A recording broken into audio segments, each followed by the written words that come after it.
Hello, welcome back to another pen talk. Thanks for tuning in. We're going to review this pen, the Pilot Vanishing Point, capless, depending upon what part of the world you're in and what's being marketed in your area. The orange one is one that I picked up at the DC Pen Show last year, and you may have seen it in my Pen Show haul video. The other one is one of the first pens I received as a gift a while ago. So it's about 20 years difference between these two pens. And we'll take a look at engineering wise what those differences mean. And we also have two slightly different nibs. The orange one has a stub, SU, as Pilot distinguishes it. And the black one has a broad nib. Both of these are 18 karat black nibs. The black and chrome pen originally had a medium 14 karat nib in it, so we will take a look at that and compare how that writes compared to these two nibs. I tried to use the black one as an everyday carry, and it just didn't satisfy me on a few different levels. Number one, I'm not a fan of, a lot of people not a fan of the way that you grip here when you extract the nib with the push button, the clicker. And secondly, these are unique nibs. If you watch any of the reviewers' review of this pen, they're all unanimous in the fact that this is not a typical nib in any stretch of the imagination. It does have some interesting characteristics, which we'll get to see when we put nib to paper. Pilot's known for not making many changes to the pen over time. I think the matte black finish is better ergonomically from the fact that you grip it and that's what you touch a lot here at the end of the pen. I think that color combination is great. It comes in many, many different colors. They have special editions, that type of thing. If you flip them over, you'll see the identification that Pilot has put on the pens. You know, when you have a design that works, there's no reason to really change it. You know, they both have that little trap door that keeps the nib in place. So when the nib comes out, the trap door goes down. As the nib comes out, it's certainly not a nib that's going to impress anybody. You know, there's a difference between the broad in this rhodium plated one and the stub in the black and orange one. So the other thing that's different about these two pens, besides their age and their aesthetics, is one of the changes that Pilot made was with the nib assembly. So this is the newer versions, both 18 karat nibs. They have this screw converter in it, which I have trouble filling some of the time. I don't know why. It doesn't seem to really be able to get a full fill in it. I think at some point in time, if I become serious on using these as everyday writers, I'm going to remove the cartridge and fill it with a syringe so I get a full fill, and then go through the bottle filling to make certain I saturate the feed. So the 14 karat gold medium nib is the one that was in the original rhodium and black pen, so that's about 20 years old. All the pens nowadays have 18 karat nibs or steel nibs, again depending upon your geography. And hidden is beneath that is some type of identifier, a series of numbers and maybe some letters. I don't really know what that identifier means. I think it really identifies the nib and the year of manufacture, but I could be mistaken. Maybe someone out there knows. And then on the 18 karat nib, they have some hallmarking at the very bottom. The other difference is the basic converter that came with the pen. In the early days, it was this Con 20, similar to Con 20, where you got a arometric filler with a little sac in there, and you press that and you fill it up with ink, versus your screw converter here. And they did the best job they could to try to make that screw converter fit within the confines of the design, because in order to make it vanishing point and capless, you need to limit yourself, or you don't want the pen to be too big. At least that's my feeling on the matter. As far as which filling mechanism I prefer, well, obviously the cartridge converter, you can at least see the ink level in it. Not well, but you can. With this one, it could basically just runs out of ink, and these don't hold a lot of ink. You know, if you don't fill it full, maybe a half a mil or so. So you could easily run out of these in a day of writing. And that's, I think, one of the challenges I had when I tried to use these as everyday writers. You might ask, Chris, have the Chinese tried to knock off the vanishing point? Or, as I would like to say, do they mimic the pen? Do they mimic the concept? And unfortunately, the answer is yes. Here are two that Bobby has sent me, I'd say a couple months ago to 6 months ago. I tried to write with them. I tried to use them. I had trouble filling them. They had drying out issues. I just was frustrated with them. So let's take this one first, which I think is the less expensive variant of this group.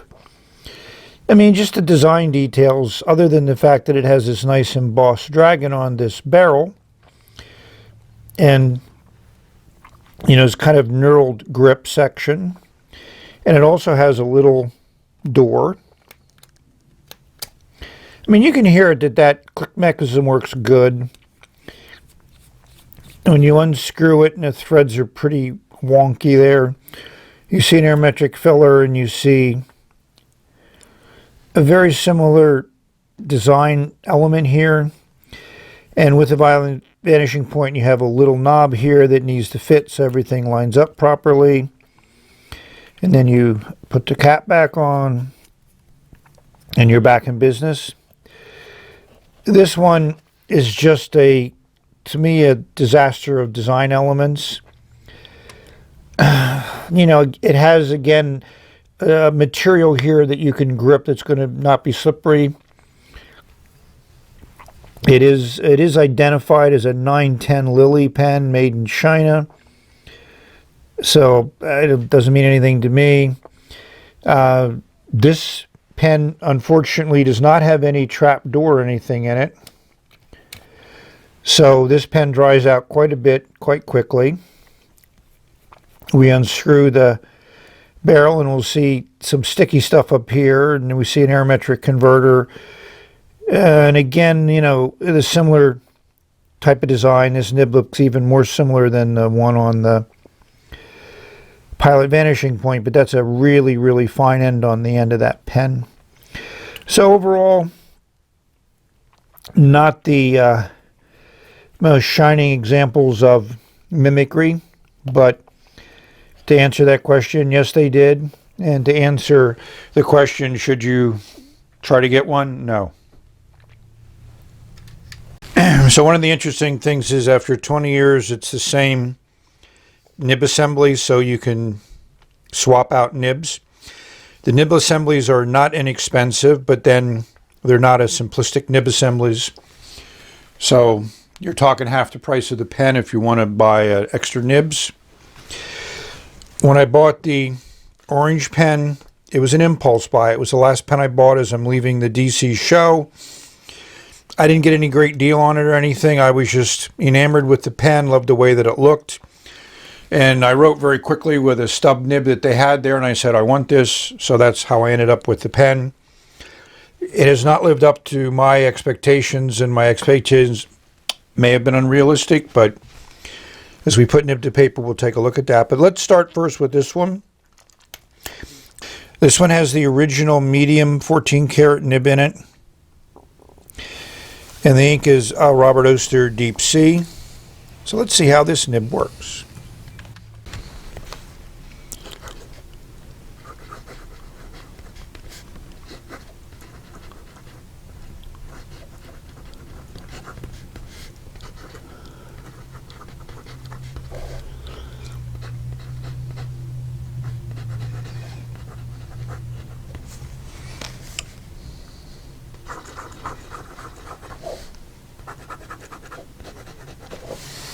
mean, it's a smooth nib. It lays down a decent amount of ink.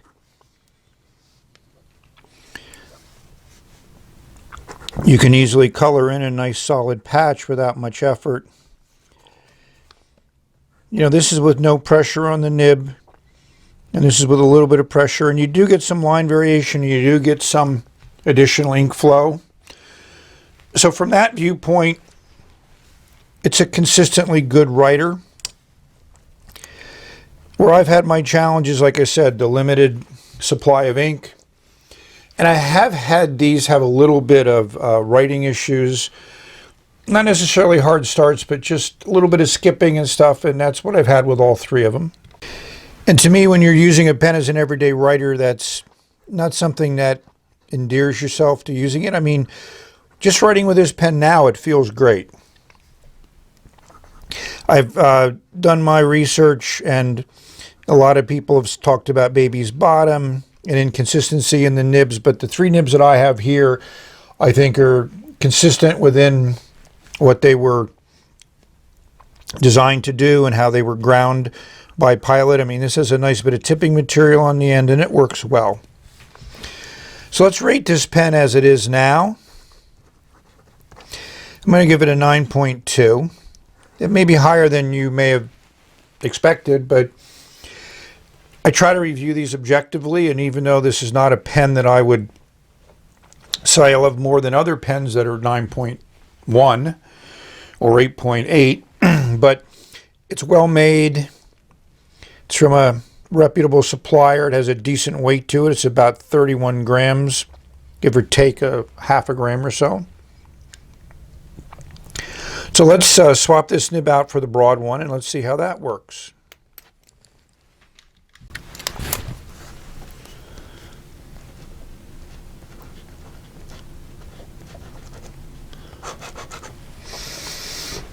So it's definitely a wider line.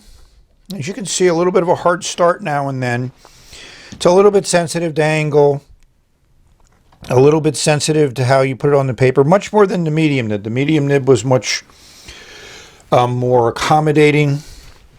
And this has Pen BBS Mentha Aquatica in it, an ink that I've had an issue with in a Pen BBS pen, but in this pen and nib combination seems to work fine. So this is even smoother than the medium nib without any pressure. You can see, and again, there we go with it. I think I would have done a little bit of micro mesh on this. It may have a tiny bit of baby's bottom, and a little bit more pressure. You get certainly a little bit wider line, a little bit wetter line than you had with the medium nib. It feels good.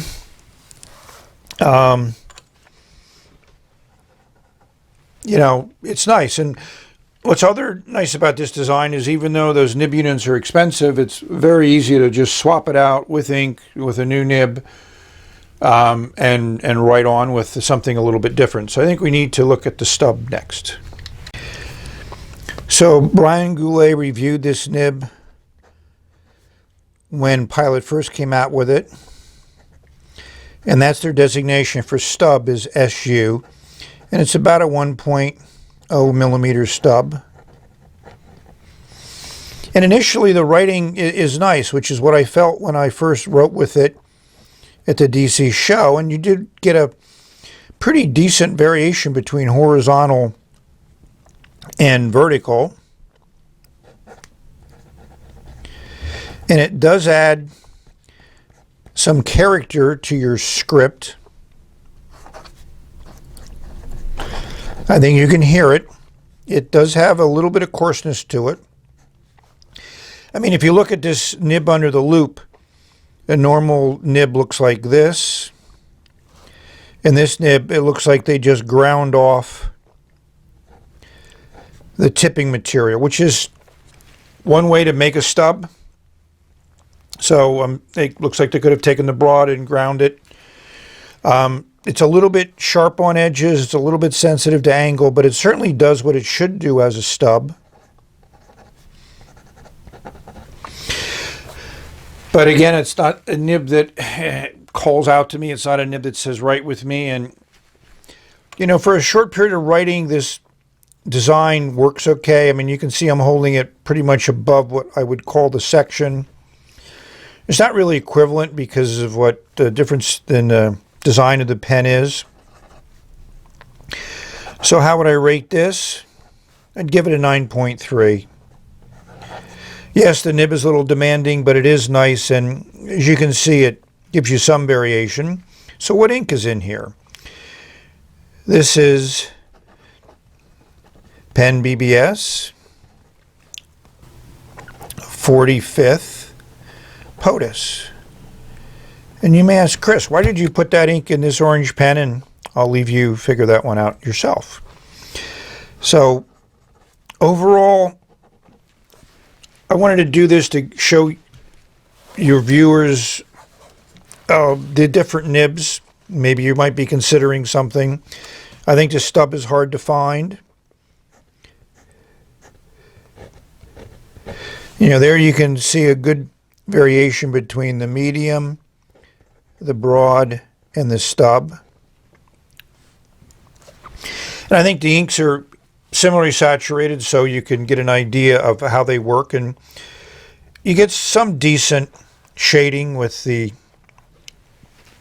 stub nib in this with this ink combination. So we've reached the end. I wanted to just do a quick review to show you the nibs. So thank you for watching. As I write tiny. May have many great writing experiences, explore this phenomenal world that we have at our fingertips, or keyboard, or screen. Put some ink on paper. Put some thoughts on paper. This is the end. Until the next video, bye. Have a great day. And this ink and nib grows on me.